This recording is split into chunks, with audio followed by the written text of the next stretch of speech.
Kalimera, kalispera, kalinichta. No matter where in this wild, wacky, and sometimes wonderful world you might be, thank you for making the Highbury Squad part of your day.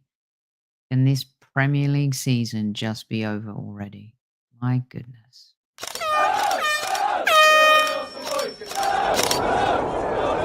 Mind the gap between the train and the platform. Please stand clear of the discussion doors. The next stop is Highbury Squad.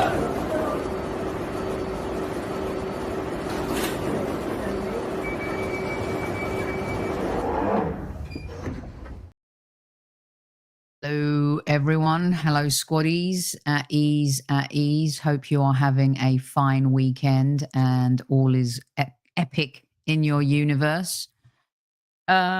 Let's say hi to a few of you in the chat, shall we, as more people join us at the final whistle. Tammy, our chief like officer, please do listen to her. Hit the like button. It helps the show. Yanto, same old tippy-tappy backside tippy-tappy crap.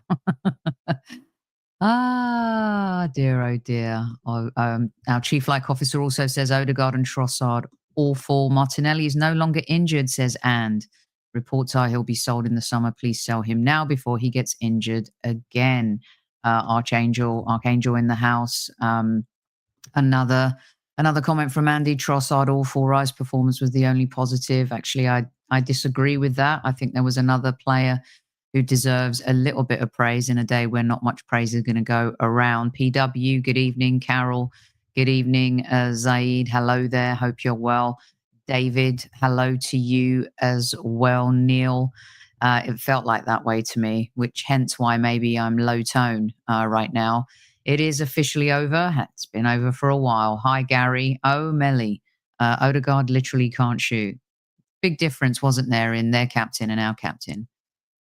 Today, anyway. Gian, if it wasn't for Raya and some last-ditch tackling, it would have been an embarrassing loss. You know, I was on TalkSport today. I've been trying to upload that video all morning so you guys could see it. The good news is that it wasn't too much about the game.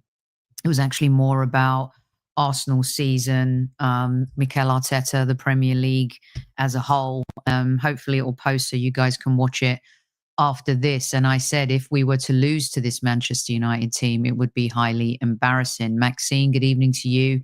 Very disappointing match. Kalispera, Soph, Cross Jonky. You've done one good thing this weekend, hiring Andrea Berta. We'll see how that goes. We'll talk about that a little bit at the end. Blurry face, that was awful to watch. Silu, I'm sorry, Odie must go. We need a real number 10. Neil Gunnr, it's personal pride. That was for fans. It's awful. All right. Evgeny's in the house. Hello, squaddies. Trossard should have been subbed off. I don't know where to begin. You know what? Let's begin with some stats. How about I read out some stats for you? We have, let's see, shots. We had 17. They had 10. 6 on target for both sides. 69% possession. And this is one of the things that I wanted to talk about a little bit on this post-game show. And this is my humble opinion. Possession obsession has ruined the season. We are so dull. We're so boring. We're so pedestrian. People used to take the piss out of Xhaka for passing the ball sideways, back, forwards. And it's a little bit like one of our listeners said at the top of the show. It's not the Arsenal we've been used to over the last 2 years. And I really enjoy technology and new ideas, and I like progression in every industry. I'm afraid of AI, as you guys know. A bit scared of AI as this Generation Xer. But this continual tinkering, I can't remember who we talked to about it. It may have been Henry Winter about this playing out the back obsession. Like, some teams just aren't that great at it. Almost cost us today, by the way. What a tackle by Declan Rice. That could have been so embarrassing. There were 2 moments at the end there that were really embarrassing. And for all this possession, the product at the end is not there, hasn't been there since last season. And what I said on TalkSport today is people were like, well, you know, Arteta's done a good job. Of course he's done a good job, but we've regressed this season. And I know a lot of fans will say to me, yeah, but we've got injuries. Play above the injuries. Figure it out. I believe, from what I saw today, that our juice has gone. I think the players have lost their appetite for the Premier League. I really do. And I'm not calling them unprofessional in any shape, way, or form. I just believe that all of our eggs are now in the Champions League basket, which, by the way, seems like an insurmountable mountain to overcome when we're going to have to face, either one of the Madrid teams. But to me, it feels like the players have lost their appetite in the Premier League. When you look at the way we've played in the last few games, whether it's West Ham, whether it's Nottingham Forest, Manchester United, this is the worst Manchester United team in Premier League history. And we made them look like they had their best game today. And yeah, maybe they got up for it because it's Arsenal, it's a rivalry, which, by the way, has felt dead in the water for a number of years now. But if you're a Manchester United fan, and you know me, I don't wear my rose-colored glasses. I just call it as I see it. If you're a Manchester United fan, you're proud of that performance today. And at the end, you're actually asking yourself, how did we not win that game? And for us, the team that has really been the one challenging Manchester City, closest to Liverpool at the start of the season, surpassing Liverpool last season, the season before. This is pure regression. I don't care how many injuries you have. There's certain teams that you have to beat. And as a manager, there's certain situations that you have to overcome.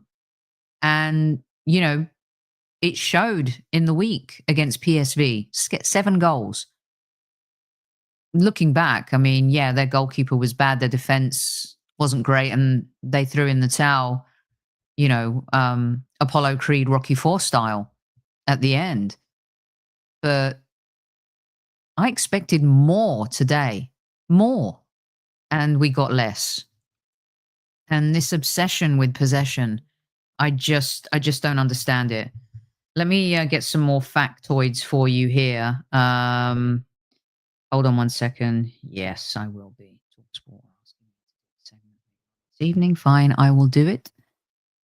I know not many of you are fans, but when I have the opportunity to talk about the beautiful game and talk about our club, I always enjoy that. And it's not very enjoyable talking about Arsenal again, but you have to be honest about what is going on. I know that we kind of throw our toys out the pram sometimes when media and pundits talk about us the way we did, and we certainly haven't deserved that the last 2 seasons. In fact, we deserve praise. We deserve a pat on the back. We've been excellent.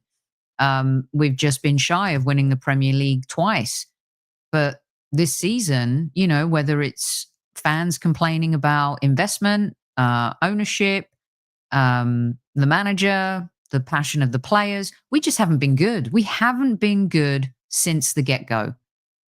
I'm not going to sit here and say if we had Saka, we had everyone fit last season and we still didn't win the Premier League. And when we did have everyone fit this season, we haven't played good football. We just haven't. But against certain teams, I expect a little bit more.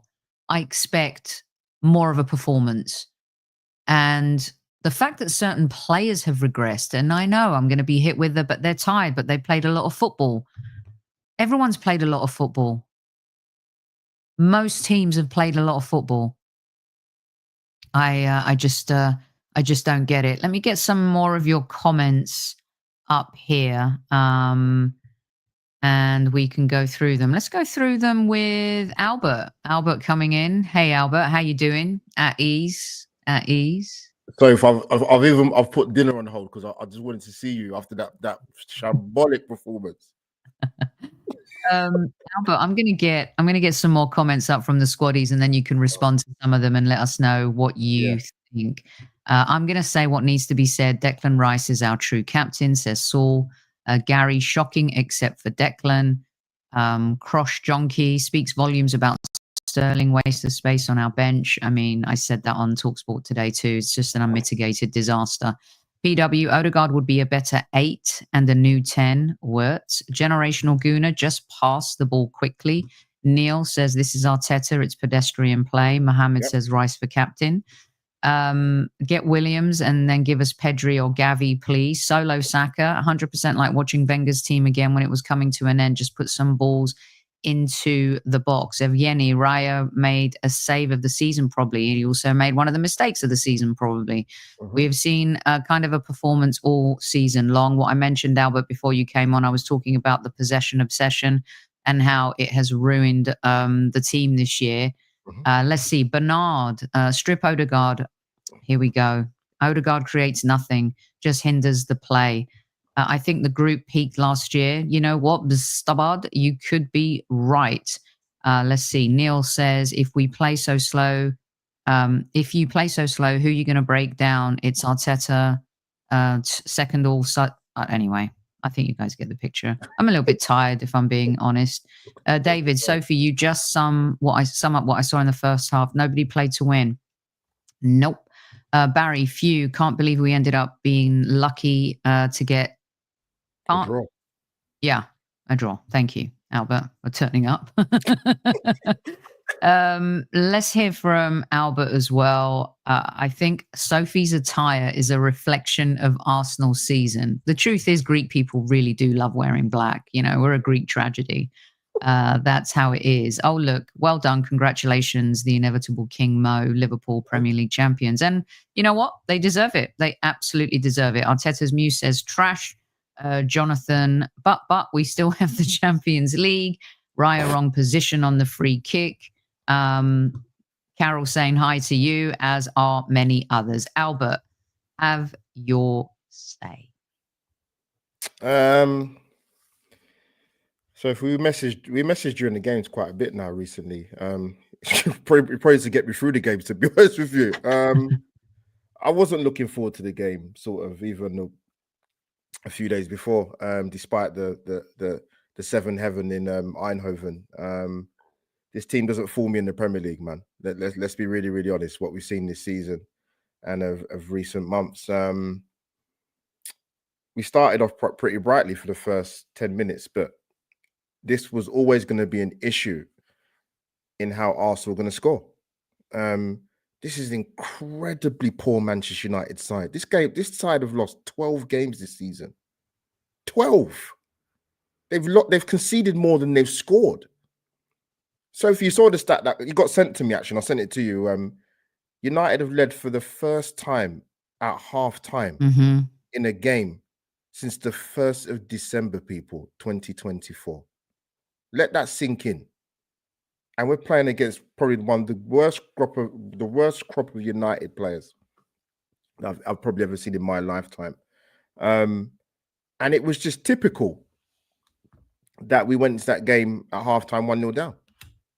All it takes is a moment in football, people, and you saw it with the free kick. And I always say, when you can see goals like that, forget the fact it was before halftime, just in terms of the actual goal itself.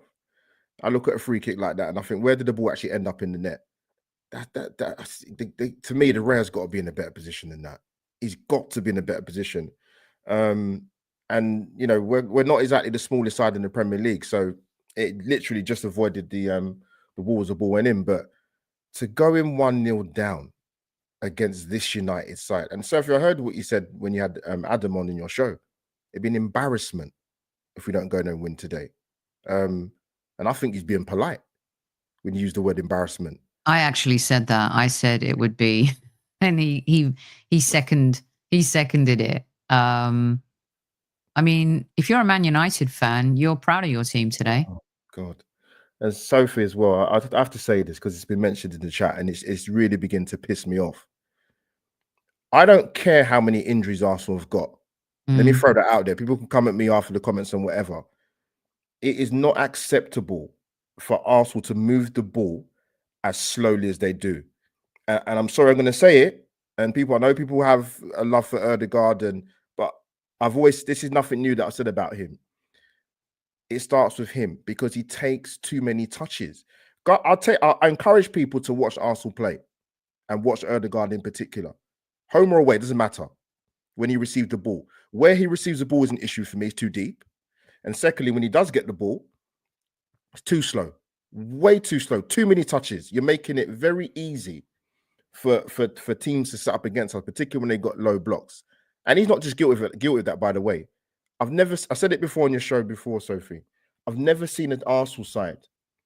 I know Mikel's obsessed with possession stats, but I've never seen an Arsenal side recycle the ball so much in their own half. Be a little bit more risk adverse in terms of the game management of the players on the pitch. Move the ball forward quicker. There's no excuses. Home or away. That's not just today, by the way. That's countless times I've seen Arsenal play this season. How many times in that first half did you see Onana worked? People, please remind me during the course of that game in the first half in particular. When did he make a save? What chances did we create? Nothing.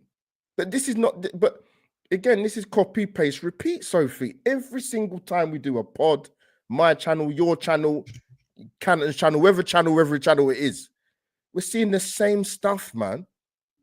Like, and you can talk about injuries, and I can take that on a separate note, but come on, Arsenal fans, man. Seriously, man. Look at what we're watching. Like I said, United have not been ahead in a game in the first half since December the 1st. This is Arsenal football. We're going for a league title. Sophie, was it 10 draws this season? 10. That's half. We did 5 for the whole of last season. Last season, 5 for the entire season last season. We're on 10, and we've got what, 9 or 10 games left. We're breaking records for the wrong reasons. You can't tell me we've drawn 10 games because of the injuries. Come on, man. Yeah, I agree with that, and I agree with what David's saying. And I just think that you have to figure it out. And there's teams, for example, okay, let's take the injuries into consideration, Albert, right? Yeah. West Ham, even without our front three, you still have Saliba, Gabriel, Timber, Partey, Rice, Odegaard, Trossard. You've got one of the most exciting young players, Waneri. And I've been saying it. I do not like now that we're leaning on a 17-year-old boy to save our season. I find that, really irresponsible. But even with those players, surely we can get a better result against West Ham. Surely we could score a goal against Nottingham Forest. It's not just, I'm not talking about the Real Madrid and the Liverpools and the Manchester Cities. We're talking about, Albert just said it, 10 draws in the Premier League this season. And no matter who's been injured or who's been playing, we just haven't been a good team this season. And so that's the truth of it. Yeah, I see someone in the chat saying we moved the ball forward to big up PW. And I've said this before, and this goes back to what I said on Sophie's channel X amount of times. Arsenal playing a way where we're so obsessed with possession, we don't have runners in behind. Now, last time I checked, Raheem Sterling's 30 years of age. He's not 56. I'm sure he can still run in behind, but that's been a dreadful signing, by the way. I mean, the fact that he didn't even come on, you put on 2 left backs ahead of him to come on the pitch, and we're chasing a game to score a goal. It's completely damning. And I just think to myself, we can talk about recruitment, but Stacey, So if I'm at a stage now where I mean, I look at people talk about recruitment, for example, right? And obviously, it's been good news about Andrea Berta's coming in, because we're going to need these 12 years of expertise, because we can't continue with some of the players we either have playing now or some of the players we've wasted money on. But just in terms of obviously today and what I've seen in recent weeks, this is just not. This is unforgivable. And like you said, we should not be relying on Ethan Waneri to be rescuing this team, playing against that United side. Come on, man. So, I mean, I'll look at it, for example, right? We're 15 points behind Liverpool. 22-23 season, we finished 17 points at the Liverpool. Last season, 7 points at the Liverpool. We are 15 points behind Liverpool this season. That's unforgivable. I don't care if they've got King Egyptian Mo Salah. It's not acceptable. You cannot keep making excuses for this side. And I'm going to say this, Sophie. Now, if people want to come at me, if they want to talk about the players, we'll talk about players from now to the end of the season. And I said this to you privately. I don't mind saying it. I know there's a love fest for Mikel. When we came on here for the Brighton show, people were complaining in the chat to him about, oh, we need to show a bit more respect. Let's have it right. When we had the great Arsene Wenger in, people, however old you are in the chat, you probably got told this by your parents. I remember the headlines. We revere Arsene Wenger, right? The headlines were Arsene who? Nobody had ever heard of him. Yes, he managed at Monaco days when Glenn Hoddle was playing, but I personally think, and this is my own humble opinion, regardless of whatever happens this season, unless the unthinkable happens and we go and lift the Big Ears trophy in Germany, regardless of whatever you think of the players or the quality of the players at this football club, sometimes in football, and I'm sure Liverpool fans will tell you as well, sometimes players need to hear a new voice. They do. Successful period, not so successful period. It's a conversation we should be able to have as Arsenal fans without attacking each other. And that's where I am personally speaking with the manager. It's not to say he's not done good things and got us back to competing, but it's from that progression to be successful. And I just think, for me, I look at the makeup of this squad and the players, and maybe they need a new voice. Maybe they need new tactics. Maybe they need to go in a different direction in terms of how we play and how we break teams down. That is a very plausible conversation to have. He's not the Messiah. Arsenal Football Club will survive without, whether it be Mikel or the next 3 or 4 managers after him. We are able to have that conversation. That's not just about today. Let me be very, very, very clear. But sometimes, whether it be in your job, whatever you people do for jobs, sometimes you need to hear a new voice. And that's what I will say to that. Albert, I love it. Very well said. And that is your opinion. And I know that there are some of the squaddies can relate to that and also agree with you on that. Let's summarized it perfectly, but says Jonathan. Yanto says, well said, Albert. Olere says 100% right. Yama says the players and manager are just not good enough for the Premier League. Even average defense we can't crack. That's the reality. You know what the reality is here, Yama? And I want to put up somebody else's comment, and it's not just the first, but there are a few of you squaddies. Carol talks about Arteta not having a plan B, and I've said that for a long time. This from K Marlon, possession football and they can't beat the low block. Arteta has no answer. PSV was so open, right? They were as open as the Dartford Tunnel when at 4 a.m., right? And against these defensive teams, these disciplined, make it harder. And you messaged me after United scored and you were like, "What? This is just played into United's hands. This is exactly what they want, right?" And it was all true. But the Newcastles of the world, the way other Premier League teams have set up against us, this is where I want to see a point of difference in a manager. And when I've asked every single one of my guests who's come on the show, how has Mikel Arteta managed in adversity? I don't think that he has managed particularly well. He's not reinvented the wheel based on the new cards he's been dealt. Look what he's doing. Marino up front. Like, there's no ingenuity. There's no like blank canvas. Let me start with new dominoes and see, what we can do here. And he keeps rolling the same dice, expecting the same numbers to come up. And that's where I challenge him as a manager. What are you doing to make a difference? And what happens is we get a good result, like we thrash PSV 7-1. He puts his chest out and is like, "I told you so." And like Jonathan said in the chat just a minute ago, over my dead body, we've got 1 point out of 9 since he said that. And then he thinks, he gets people to buy in and to believe again. And then he does the same thing again. That's the thing that frustrates me the most is, you're paid 15 million a year to come up with solutions to adversity, and you just haven't done that. Sorry. And I was expecting to see today, like, what's the saying? Is it step on the snake or whatever it is? This Manchester United team is in the mud. They had protests today. Yeah, I know. They are in the worst position of any big club in the world. They are on their knees. And today we made them look like they were like a top 6 team, and Mikel had no answers.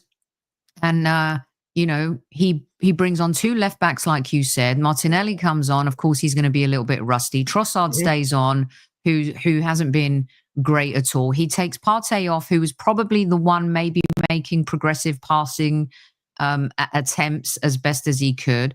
Odegaard without Saka has no answers, because we've just completely utilized Saka in our strategy and playing it out, you know, push it to the right, push it to the right. It's almost like he doesn't quite know what to do with the ball. Plus, he has no runners. He's got no outlets. I kind of blame him and I don't. But Mikel has not come up with any answers, and I expect him to come up with answers. Yeah, and so to go off the back of that, and if people said it in the chat, and they've probably said it for weeks or months, like, what's the plan B? Where's the tactical tweaks in terms of personnel? I know people have been saying about Martinelli potentially playing up front. That is never going to happen under this. You get eaten alive. It won't happen. I mean, I'm all for the suggestion of playing Odegaard in the 8, but then you went and bought Mikel Moreno.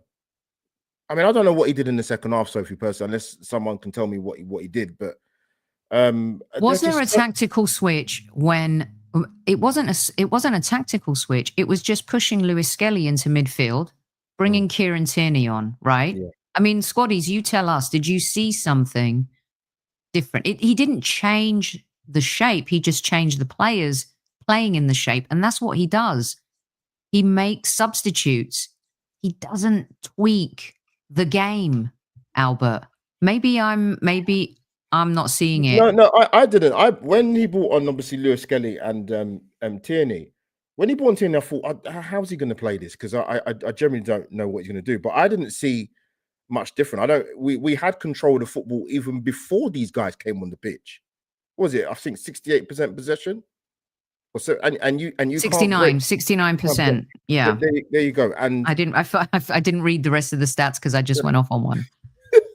No, that's fine. I don't know with this Arsenal side.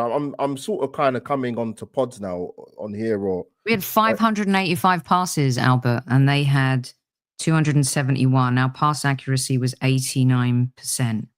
And 69% possession to 31. Both had 6 shots on target, and we had 17 shots in that match. I mean, you wouldn't even have thought nine corners. Where's Nikola Jova these days? Is he still standing up when we're taking set pieces? What did they say about we haven't scored a corner since Fulham? That's what I've been. That's right, isn't it? Yeah, it's been a while. I mean, that's unbelievable, because we've gone from one of our key strengths this season has disappeared into space. So these group of players are relying, not solely, but you're relying on set pieces, and we're not even good at that at the moment anymore. I mean, is the mural still up of Nicolas Jova outside the Emirates? I don't know.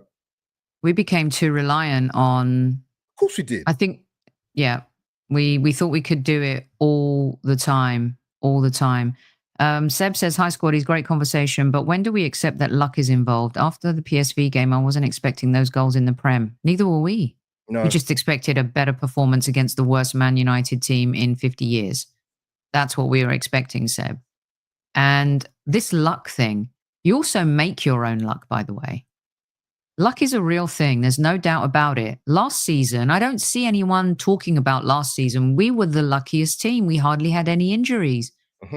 We could have won the Premier League, and we didn't. We choked at the very end. Season before, I don't think it was a bottle or a choke at all, because we were there in an improbable time that we didn't really understand what the spotlight meant. And this season, I thought that maybe we'd be ready with the spotlight on us But yes, injuries, that's unlucky. But then you've got to make your own luck out of that. You've got to try. Someone just wrote and said, well, Marino moved to midfield. Yeah, that's moving a player. And What did he do? It's like Carol's saying, could we play 3 at the back? Can we do X? Can we do Y? I think it's okay to start asking questions when you're performing poorly with the squad you have against poor teams. I don't expect us to go and beat Real Madrid in the Champions League or Atleti. I don't. I don't expect us to beat Liverpool. We beat Manchester City also really in a foul season. 9 losses for them this season. We beat them 5-1. But we still beat them. They still have really good players. Where's that team? Right? And I know for Saka wasn't playing in that game, but I tell you something, for all you Arsenal fans that have taken a little bit of a dig and, I'll say a lot of a dig on Kai Havertz. How much do you miss him now? Just to have his presence, Albert, or him in the team. There's a lot that's happened this season. Yes, VAR decisions have gone against us. They've also gone against other teams. Yes, we've had massive injuries. It's one of the best players in the world. We haven't overcome that. We had the opportunity to. Shame on us. Saka went down on December 21. You decided to rely on a 17-year-old who, by the way, you didn't think was good enough to cover for Martin Odegaard earlier in the season when he was injured. Okay, that's on the club and that's on the manager. We lose Kai Havertz, right, who physically is a presence and what he does off the ball is very important. And as far as I'm aware, Arsenal fans, none of you really rated Martinelli this season. Most of you want him sold, but you cried spilt milk. Now we have injuries. Now we have injuries. You can't have it both ways. It's been poor all the way. I've defended the owners. You know what? They have a lot to answer for too. It starts here and trickles down. And this year, the trickle down has really stunk. And we've stunk up the joint. And no matter who's played in this Arsenal team from mid-August to now, we've just not been good. And the manager is culpable for that. And so if you chuck into the mix as well, Edu left in November. So, and we had this conversation before. One of Arsenal's biggest recruitments is going to be the sporting director, which they've obviously sorted out. But I don't know where you are, Sophia, and I don't know people in the chat, but again, I'm going to specifically speak about for myself. I've heard every reason, excuse this season. Liverpool haven't played anybody. They've been lucky. Slots walked into a title-winning side, which to me was complete nonsense. I just told you that how many points we finished above Liverpool in the last 2 seasons. If the things carry on the way they're carrying on, the way Arsenal playing, we could conceivably lose the league by probably 16 to 20 points. The way they're playing at the moment. Now, if you want to be blind, if you want to blindly look at it and say, "Oh, but Arsenal finished second," but I'll say to you, okay, then there's context, and isn't there? Because if we've gone for the last 2 seasons going for the Premier League and come up a little bit short, I think what's the 5 behind City 2 seasons ago, 2 points last season. I look at the turnaround this season for a team that we finished above 2 years in a row by quite a considerable amount of points. And we're 15 points behind Liverpool. 15. Let that sink in. And, how can I even put this, Sophie? Throughout the course of the season, and I look at it and I think to myself, Arsenal haven't really been in this title race. If you really want to analyze it and fine tooth comb it, we haven't been in the title race, really. Yeah, there's been a points gap of like 4 or 5 points in between, but as Arsenal fans, if we're really honest, we've never been really confident that we've been in this title race. This has been a completely different season from what we saw the last 2 seasons, from points totals to goals scored, the way the team plays this season. There's all different fractions that are so wrong. The drop-off has been disastrous, to be honest with you. And so if we go into sort of obviously when the season ends, whatever we end up with in terms of points total or what happens in the Champions League, we're going to come into another summer where we're told it's a big summer at Arsenal. Mm-hmm. I've heard that for even before we got back into the Champions League. And we always seem to be behind the 8 ball, a signing short, 2 signings short, no striker since Aubameyang, imbalance in the midfield. And Sophie, I'm getting sick and tired of hearing profile of player. This is not a new term. Why is it okay? What I say to people who say that, and obviously mean Arsenal fans when I say it. Why is it that other clubs are able to get in the right players? And that might not necessarily be the favorite term, Sophie, of right profile of players. What are Arsenal exempt from that? Why is it that when we can't get a player over the line, it's because he's not the right profile? Sophie, I'm sick of hearing it. We're snobs. Exactly. What do you mean right profile of player? We have not had a striker at the football club of the ilk of Aubameyang and at his level, and maybe even above. So what's the reason this time then? There's no one available. There is, because Arsenal wanted Sesko, didn't get it, they wanted Watkins. But then there's another question you have to ask. Are Arsenal willing to put up and shut up and stump up the money? Obviously, no.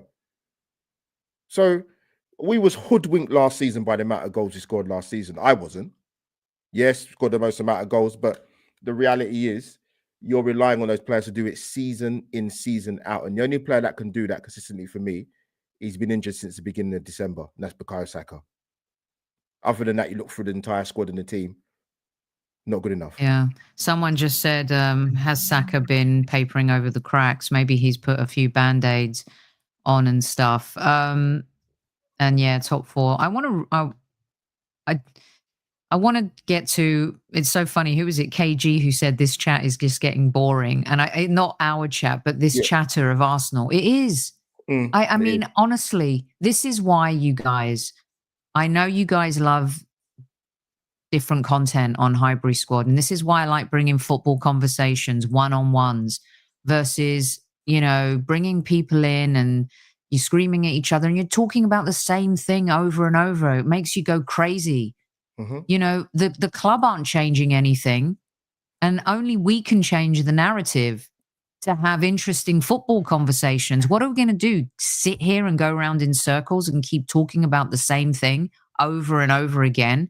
So if we can talk about the new crockery range on the Arsenal website.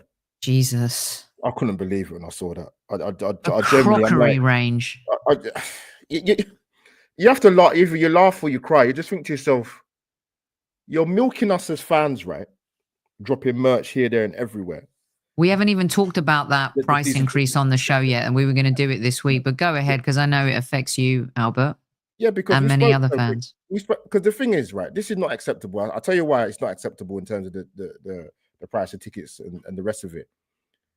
Liverpool, right, came together. Their fans were furious. I think it must have been about what, 3-4 seasons ago. Tell me in the chat if I'm wrong.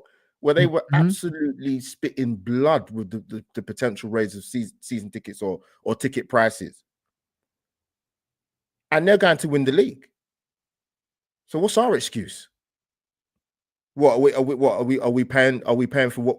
Are we getting what we pay for? I don't think so. Have I enjoyed going to watch the football this season at Emirates? Absolutely not. It's been dire, some of the games I've been to. Even the great man on my shoulder, you can see with is it that shoulder? That one, isn't it? The great man, Kevin Campbell Derby. I only stayed awake because it was Kevin playing for both clubs. The game was terrible. It's absolutely terrible. And you know what? You know what's ironic? That game we drew at home to Everton, Liverpool drew that same day as well. And we still couldn't take advantage. And that was December the 15th. Even when Liverpool have left, the thing is, Liverpool have left the door jar open a number of times this season. And Arsenal have been not good enough to capitalize on it. People know my thoughts in terms of how the league went. I know people can go back to what we did in the summer, what we didn't do in the summer. But I'm talking about when the season got going, every Arsenal fan had a point where they said, you know what?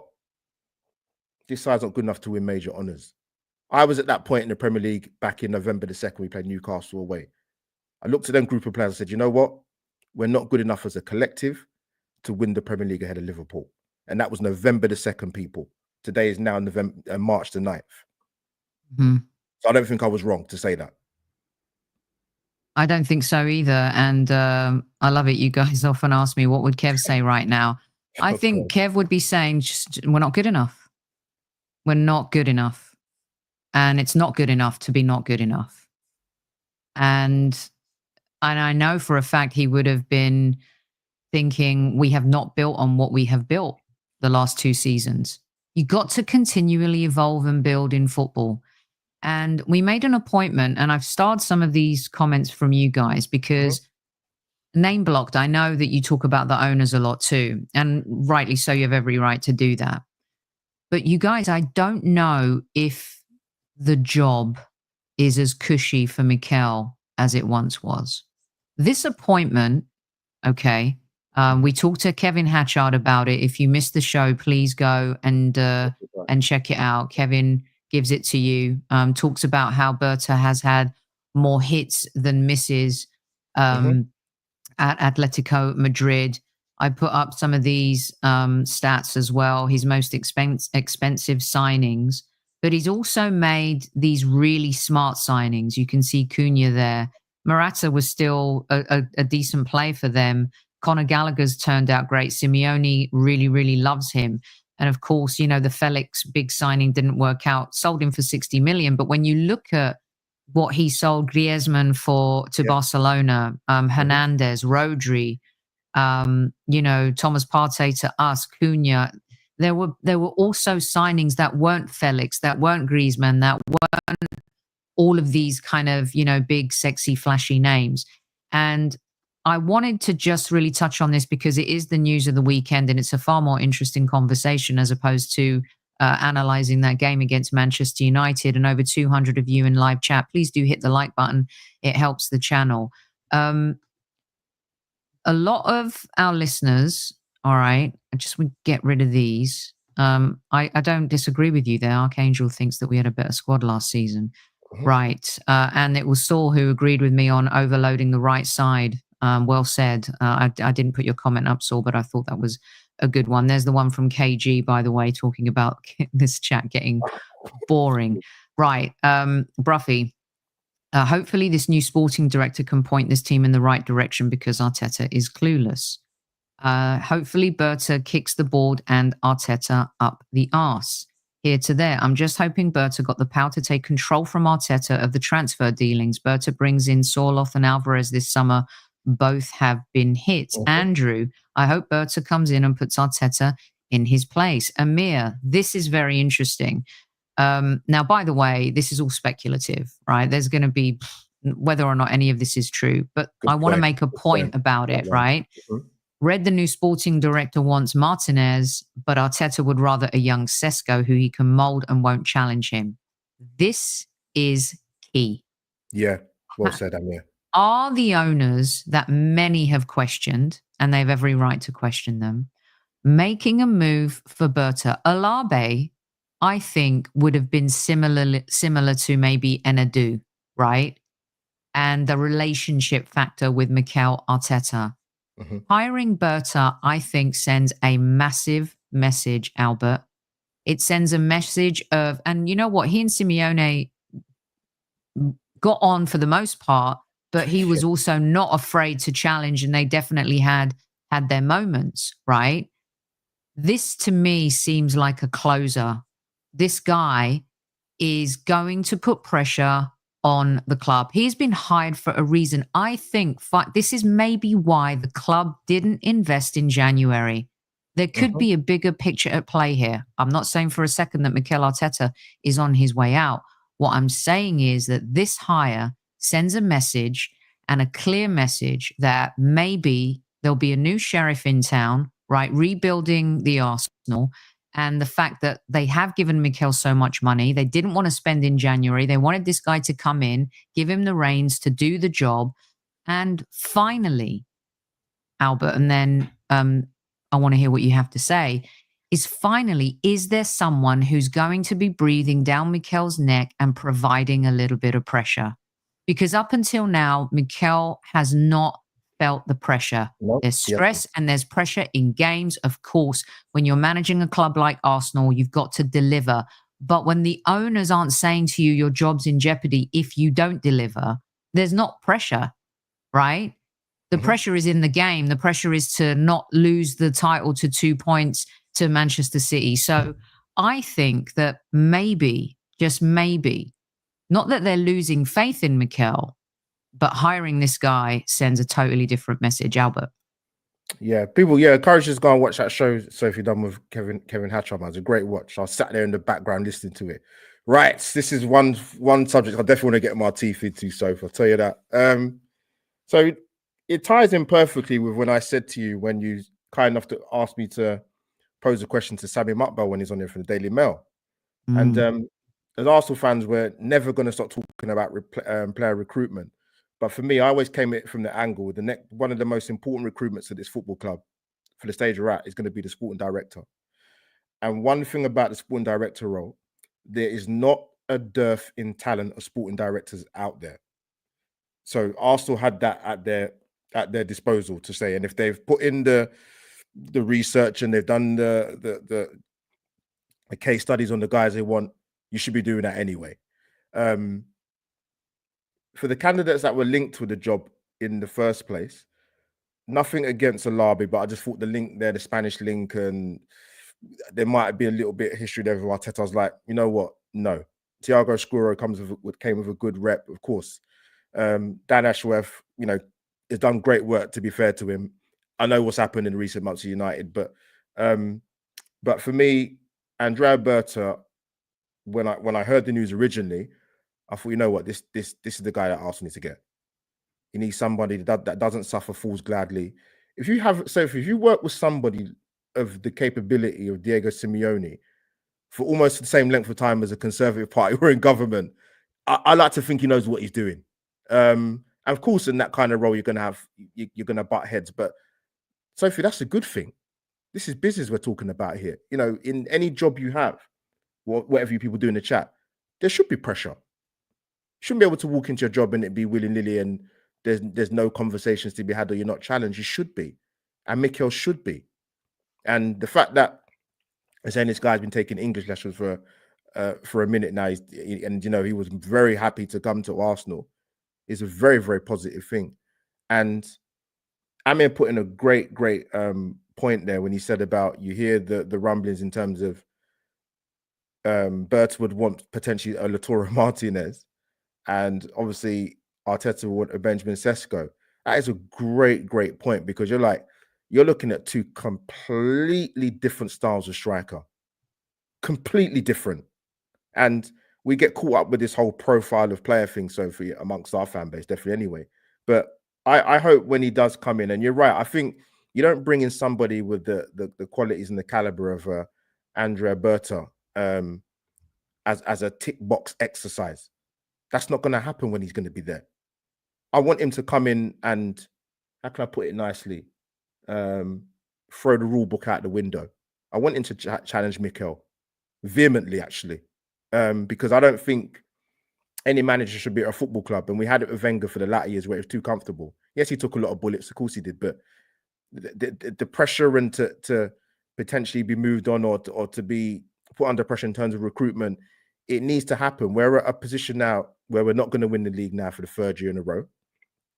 I don't think we'll win the Champions League person. Never thought that at the start of the season, and even now as I speak now. But it's going to be interesting to see how this pans out with the players that are going to be linked with Arsenal now that we actually have a sporting director at the club, particularly with someone that, as you put up the stats on the screen in terms of the players that have come in, and also as well, the key thing, the players that have been moved out and for very good monetary value, which is what Arsenal have to be getting better at.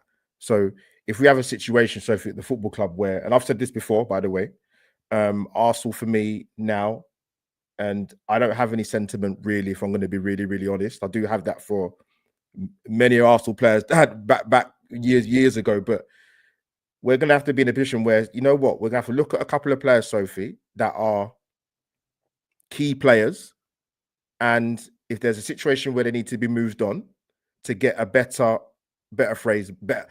profile of player to come into the football club, then it needs to happen. Of course it does. If you need to move on to Martinelli potentially, for example, then you do so and you get as much money as you can. And if somebody like Andre Berta can come in and facilitate that, fantastic. Totally agree with you. By the way, a few of you reporting, and this is the one thing about coming on air right away, I don't always get the quotes from the gaffer. If you have some, please do share them. I'm trying to go through as many of your comments as possible. I may miss a few, but a few of you saying that Mikel seems rattled in the press conference. And here is one. Top for trophy 2, thank you. I don't want to say that, this is on the title race being over. I don't want to say that today the frustration is that we have not won the game. It's not the right moment to talk about it. Well, when is the right moment? Exactly. So when is it then? And Tom, and to be fair, Tom said this on your channel as well. So if you like, at times he would, I don't want to misquote Tom Canton because he would have a go at me, but he won't, but he loves me. But like, there's times when he just be like, Mikel, just be honest, man. Look where we are in the stage of the season, Sophie. What's he going to turn around? You can talk about over my dead body or it's not mathematically over. Arsenal fans are not stupid and they're not blind. We see what we're seeing. Correct. Of course, we're frustrated, but that's not that performance today is not a one-off. Albert, gone. Did he really say this? Arteta on where Bruno Fernandes took his free kick to open the scoring. He was more clever than us and the referee. Football is for clever people. Sophie, the thing is, he does this a lot. He deflection right there, major. It's 100% deflection. You just come out with baffling stuff after, and that is a sign of somebody who's losing their cool. Yeah, I get it. Managers are not going to be at their brightest button when they don't win games. Look at Ange Postecoglou, for goodness sake. But some of the things he comes out with, he doesn't help himself. He really, really doesn't. I don't know if he's saying that to try and wind Arsenal fans up even more. But yeah, it's just, I'd rather he not come out and say anything, Sophie. Yeah, well, I mean, when they don't, they have to send someone. But we opened the gate to lose the game. There was no chance to lose the game, and we opened it ourselves. What do you mean there was no chance? That's arrogant. What do you mean there was no chance to lose the game? They beat you in the FA Cup, kicked us out of the FA Cup. There's always a chance to lose the game. I'll defend my players all the time, but in those moments, we have to do better. We want to defend the players. The players have been set up to fail a little bit this year. And at the same time, none of them have performed to their optimal level. They just haven't. They've not been great this season. Something is off and something isn't quite right. You know, when I say that, it's not, this is just my opinion, right? There says, yeah, Arteta said that he deflected on the officiating heavily again today. We're going to have to look at all of that. Arteta's the king of excuses. Yeah, I don't know what his manner. He really rocks back and forth when he's angry. Albert, he does a lot of that. And this is what he said a couple of weeks ago, right? Over my dead body, if he gave up the title challenges. We've dropped 8 points since he said that. Albert, real quick, we're 7 minutes away from the hour mark. You know how I feel about that. Go on, so. Yeah, also the Arsenal women today. Sorry to get that in Sophie quickly, but Jesus, terrible. That performance was dreadful. Absolutely dreadful. That was bad. That was bad. It was a bad day for Arsenal Football Club, men and women, knocked out of the FA Women's Cup. You know, and by the way, we're going to do this. I thought the only 2 players, there were 3 or 4 players actually. David Raya made a massive mistake. And by the way, did you notice I didn't put graphics up today, you guys? Because I'm like, I didn't want to do it today. I'll do it tomorrow. But I didn't want to do it today. I'm going to show you a graphic of where David Raya was standing, and the bottom line is he made a mistake. He gave him like Grand Canyon space to make that shot. And at the same time, he saved us. It could have been embarrassing if it wasn't for David Raya, right? Let's be honest about it. At the end, absolutely baller saves. The one with his leg was one of the best saves I've seen all season. Albert, unbelievable. And then the tackles. The tackle in the box by Declan Rice was absolutely amazing. He scores a goal as well. For me, he was the man of the match. David Raya, close second, but I couldn't put him in that bracket because he made the mistake on the free kick. And then was it Gabriel, another tackle in the 6-yard box or the 8-yard box? Yeah. Unbelievable. Like Saliba, Gabriel especially, Gabriel, Rice and Raya are the ones that come out of that. And I thought Timber did well on the right today. And his play right before Declan Rice took that shot was really fantastic. Everyone else, very average, Albert. Your summary real quick. The only great proud of Declan Rice, and I said this to you in the chat when he scored. I won't swear, but I said, just get the ball back. Stop giving it to United fans and get something back to the halfway line as quick as you can. You did. Yeah, I did say that. Yes. He was giving it. I did use him in the thumbnail because I thought he deserved it. But yeah, he gave it a little bit large. I thought he was going to touch his private part as well a little bit at the end there to really give it the old row. But yeah, Sophie, there's very few players that come out with credit today. Again, it's defensively, isn't it? Because Moreno put us in that issue for Rice to make that tackle in the first place. But yeah, I'm at a point where I need the season to be done, man. Again in the summer. Definitely. Thank you everyone for joining, and I hate to leave all of you, but what else is there to talk about other than the fact that we were poor once again? We draw. It's our 10th of the season. Manager really not trying to find different ways to win, cut and paste, as Albert said. David Raya really kind of, was brilliant in the second half. Declan Rice really tried to put the team on his shoulders.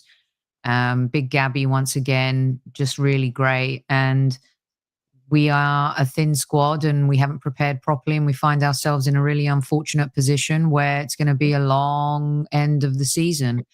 And just pray that whatever happens in the Champions League, we don't get humiliated or embarrassed. And it's one of those moments where it's a Champions League type of year where there's a shock in play. And Arsenal fans who are asking for Real Madrid over Atletico Madrid, I'm not sure about what you're smoking. Exactly. Because, they're the ones with the pedigree in the competition. And of course, Atleti have much more pedigree than us. But yeah, it's a tough one.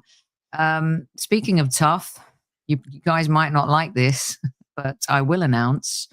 I hope you do, because we like to talk to people that we don't agree with all the time. And tomorrow's Monday Madness is with Jason Cundy. He's been on the show 3 or 4 times before. And we always have honest conversations when he shows up. And so tomorrow's show will be at 2 p.m. That's 2 p.m. We're going live because Jason's on air later on. And I hope that you will join me at 2 p.m. If you would like to ask him a question, email me thehighburysquad@gmail.com, thehighburysquad@gmail.com, and we will ask him and we will challenge him on the things that he has said about Arsenal, and also know that it's his job to rile us up. So yes. And I've had him on before, and I'm sure many of you are going to be a little bit upset. But when you give David Ornstein and you give Jason Cundy, that's proper journalism right there. Hey, that's my story, and I'm sticking to it, Albert. Yes. Right. Let everyone know where they can find you. I'll make this quick because I know Sophie's on the time scale. I'm watching now. Albert J TV. People, you find me on YouTube. You find me on Twitter, Instagram, and TikTok. And subscribe to Albert J TV. Beautiful. Thank you so much for joining us. Enjoy the rest of your day as much as you can, squaddies. And don't forget to tell your loved ones you love them. At ease, everyone, at ease. See you tomorrow at 2 o'clock UK time.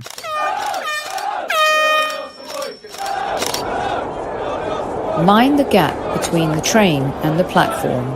Please stand clear of the discussion doors. The next stop is Highbury Squad.